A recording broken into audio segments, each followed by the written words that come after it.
Hi everyone, and welcome to the Gate of Heaven video diary, where we're going to explore the story of the Bab in preparation for the release of my upcoming new album, Gate of Heaven, which is based on the writings of the Bab and which is really a musical tribute to this year's celebration of the 200th anniversary of his birth, which is taking place in October.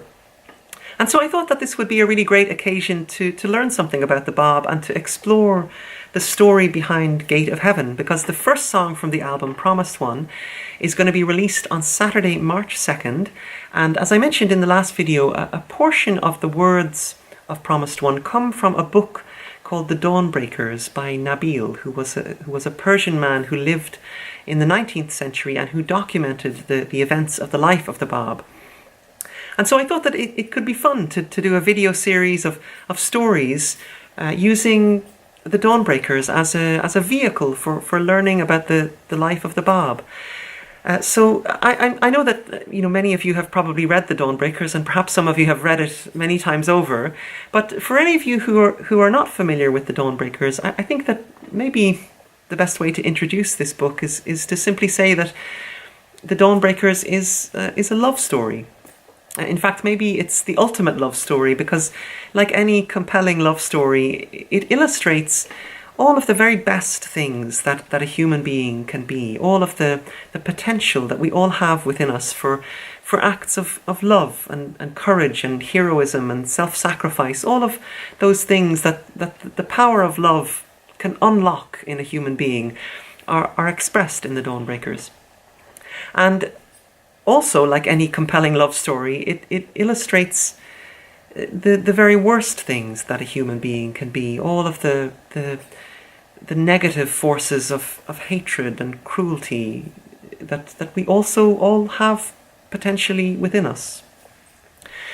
So Shoghi Effendi, who translated the Dawnbreakers from the original Persian into English, said that his intention in translating this book was to help people of a Western background gain a better understanding of the significance of the Bab, and also to inspire in them a sense of love and admiration for what the Bab contributed to the world. And so during this very special year, if we dive into this book, hopefully we can fulfill Shoghi Effendi's intention and develop a sense of love and admiration for what the Bab did. But beyond that, I hope that these stories might inspire us all to walk on that path of what the Bab described as the path of love and compassion. And if the songs on the new album and these video stories can inspire in us all a renewed sense of love and compassion for each other, then I think they will have fulfilled their purpose. So the story of the Dawnbreakers begins on the little island of Bahrain in the Persian Gulf. And I went there a few years ago. I travelled around the Persian Gulf and I had the great pleasure of playing in Bahrain. And Bahrain is a fascinating country. As you travel around Bahrain, you feel these layers upon layers of global human history. You see traces of the Greeks, the Arabs, the Persians, the Portuguese, the British, and of course the ancient civilization of Bahrain itself. And a friend of mine, Hassan, took me for a drive around Bahrain, and we were driving down this bustling city street, and he pointed to a building and he said to me, "This is where Sheikh Ahmad was." And when he said that, I felt this whole new level of connection to this story that I had only ever read about on the other side of the world, back home in Ireland, in this book, The Dawnbreakers. Because The Dawnbreakers all begins with Sheikh Ahmad, who was this very prominent 19th century scholar of religion, who lived and taught in Bahrain, but who later moved to Iraq, where he set up a very special school in the city of Karbala, and this school became very famous around the Middle East. It became known as the Sheikhi school. Now, just to give you some context about the world that Sheikh Ahmad lived in and about the nature and purpose of this school that he set up, Shoghi Effendi, in his translation of the Dawnbreakers, has written some extra introductory sections where he explains certain aspects of Islam that are relevant to the story. So Sheikh Ahmad was a scholar of religion. Specifically, he was a Muslim, and even more specifically, he was a Shia Muslim. And so in this introductory section to the book, Shoghi Effendi explains that the most important element of Shia Islam, which is one of the major branches of Islam, is that after the Prophet Muhammad passed away, the Shia Muslims followed a series of 12 descendants of Muhammad. So they followed his son-in-law, and then his grandson, and his great-grandson, and his great-great-grandson, and so on and so forth, for 12 generations. And these 12 descendants of Muhammad became known as the 12 Imams, or the 12 leaders, I think that means. But in the course of history, the first 11 of these 12 Imams, one after the other, were assassinated. And so when the 12th Imam was a little child, his father, the 11th Imam, in order to protect his son, sent him into hiding, and a legend emerged. And this legend stated that this little child, the 12th Imam, disappeared from the world, but that he lived on in some other dimension, and that after perhaps 1,000 years, he will return to the world and he will establish peace on earth. And this promise of the return of the 12th Imam is of enormous importance for Shia Muslims. It is as important for Shia Muslims as the return of Jesus Christ is for Christians. It's a huge source of hope and faith and inspiration for the future.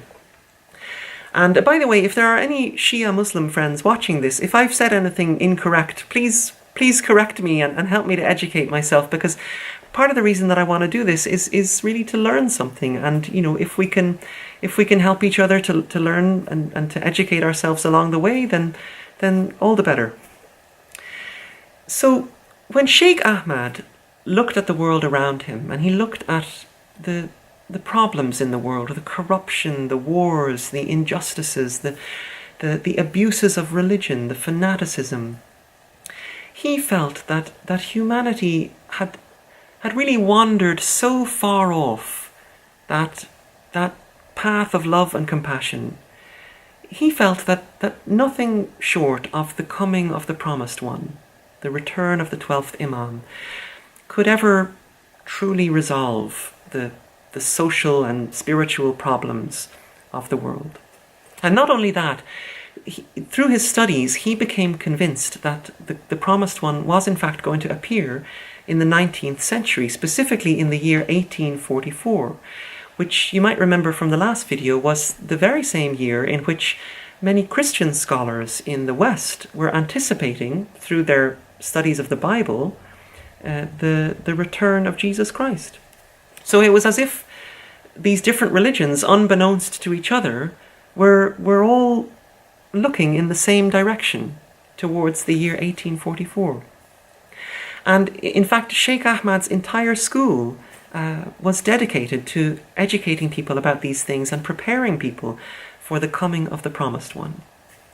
But Sheikh Ahmad looked at religion in a way that was markedly different to the prevailing interpretations of many of the orthodox religious leaders of his time. So, as I understand, in the Quran, there are passages which are clear and direct, and there are passages which are allegorical, symbolic.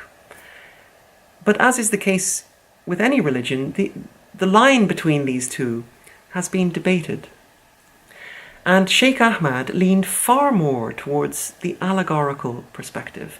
And he actually extracted from the Quran very profound spiritual insights. And his insights and the writings that he produced actually garnered him a lot of fame all over the Middle East. He became very well known. And one consequence of this fame was that it aroused a lot of jealousy among many of the religious leaders around him, who felt that Sheikh Ahmad's allegorical approach to the Quran really posed a serious threat to their positions. But another consequence of his fame was that it attracted the interest of the king of Iran, the Shah, who actually was very supportive of Sheikh Ahmad in his work. And this support of the king really protected Sheikh Ahmad from all of this resentment that was just simmering under the surface among the religious leaders of his time. And so, under the protection of the Shah, Sheikh Ahmad was able to devote his life to the development of this school where students were flocking from all over the Middle East to come to Karbala and to study under Sheikh Ahmad and to prepare themselves for the coming of the Promised One. But in his old age, Sheikh Ahmad sensed that he was not going to live long enough to see the Promised One himself, and he longed more than anything to find some student who would be capable of taking over his work and carrying forward the school. And on his travels through Iran, he found someone. He found this young intellectual, spiritual prodigy whose name was Sayyid Kazem. Sayyid Kazem had been this kind of child genius.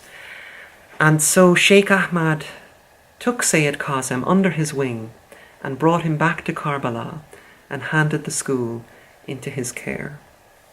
And Sheikh Ahmad's parting words to Sayyid Kazem are recorded in the Dawnbreakers, and I'd love to share these words with you as he passes the baton to his apprentice and successor, Sayyid Kazem. He says to him, "You have no time to lose. Every fleeting hour should be fully and wisely utilized. Strive day and night to rend asunder, by the hand of wisdom and loving kindness, those veils that have blinded the eyes of men. For verily I say, the hour is drawing nigh." And so in the next video, we'll take a look at the story of Sayyid Kazem as he continues the work of Sheikh Ahmad, preparing his students for the coming of the Promised One. So thank you for watching, and I'd be really grateful if you could do 3 things. If you give this video a like, that way more people will see it. Share it with your friends in case they'd like to follow the story too. And also please join the Gate of Heaven Facebook event page, because on Saturday, March 2nd, I will be posting Promised One, the first song from the album, on that page, and I'm really looking forward to sharing that with you. I'll do a couple more videos to carry forward the story in preparation for the release of Promised One, and yeah, thanks for watching. I will see you in the next video. Bye.